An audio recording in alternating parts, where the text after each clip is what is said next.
Sa balitang chess, gustong sundan ng batang web pusher ng tubong Lanao del Norte ang yapak ng kanyang katukayo na world number 1 Magnus Carlsen. Naritong report ni teammate Jamaica Bayaka. Bulilit pero malupit.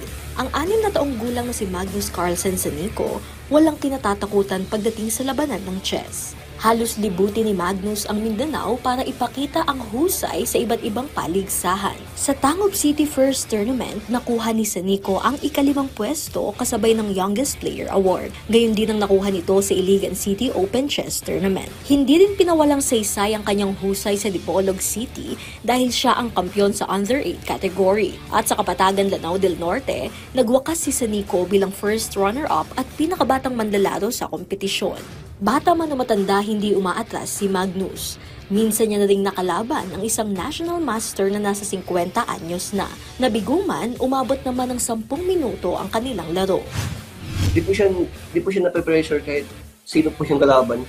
Kahit national master ka pa, kahit high school or kahit 40, 50 plus player, di po siya na-pressure. Parang tingin po, parang kung matutunan niya lahat ng mga basic, tsaka mga tactics, strategy, parang kaya naman niyang makipagsabayan kasi wala pong pressure sa kanya mismo talaga. 2 taon pa lang si Magnus, sinasanay na ito ng kanyang ama na si Bernard Sanico na nagtuturo rin ng chess sa mga kabataan. Like father, like son, ang batang wood pusher, tunay na genius at bibo rin sa klase. Aba, with honors pa. Hindi ko naman po siya pinipressure na maging magaling, maging marunong ka agad, gano'n. Wala, sinasama ko lang talaga siya. Tapos nagsimula yung interest niya sa chess, sa pagsama-sama niya, gano'n. Lang makatapos yung pag-aaral. Tapos total, gusto niya mag-chess. Support ko na lang. Target din na ilaban sa susunod na taon ng bata sa mga national tournaments at kung bigyan ng pagkakataon na maging bahagi ng national team balang araw. Kada uwi, training 2 hours, then extra time. Pag may mga vacant time, nagpa-puzzle sa cellphone. Ganun. Everyday.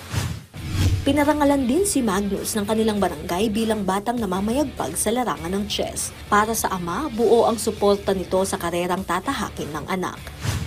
Pag nakitaan nila ng talent yung bata, support na lang nila. Then, iwasan lang yung kaka-cellphone, yung mga kahit anong mga nilalaro nila sa focus lang. Kahit paminsan-minsan lang siguro. Ganun. Dapat balance sila.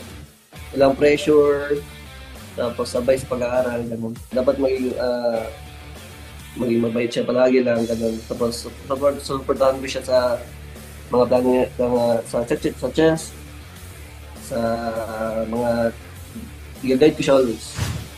Jamaica Bayaka para sa atletang Pilipino para sa bagong Pilipinas.